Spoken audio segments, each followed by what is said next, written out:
बिस्मिल्लाहिर्रहमानिर्रहीम। अस्सलाम वालेकुम। वेलकम टू माय चैनल सीप का किचन। और व्यूअर्स, मैं आज आपके लिए लाई हूँ गरम मसाला, होममेड गरम मसाला रेसिपी। और ये सफ़ेद ज़ीरा है। और मैंने जो लिया है गरम मसाले में सफ़ेद ज़ीरा 1 चम्मच, 1 टीस्पून। और मैंने लिया है इसमें 5 से 6 अदद बड़ी इलायची, दालचीनी 6 से 7 अदद, बादियान के फूल और काली मिर्च ली है 1 टेबल स्पून। और लौंग लिए हैं 8 से 10 अदद। और मैंने इसमें डाला है काली मिर्च और बड़ी इलायची 5 से 6।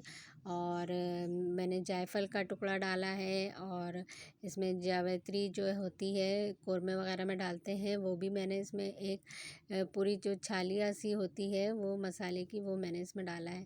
और इन सब चीज़ों को मैंने एक फ्राई पैन में भून लेना है। इसका जो ऑयल निकलता है भूनने पे, उसका अरोमा इतना ज़बरदस्त होता है मसाले में कि आप डिश में अपने डालेंगी तो बहुत ही खुशबू दूर दूर तक जाएगी। और ये मैंने सूखा भून लिया है। भूनने के बाद इसको मैंने बारीक पाउडर बना लिया है और पीस कर मिक्सर जार में, और इसको मैंने सेव कर लिया है। और व्यूअर्स, आप लोगों को ये गरम मसाला रेसिपी कैसी लगी ज़रूर बताइएगा। अल्लाह हाफ़िज़।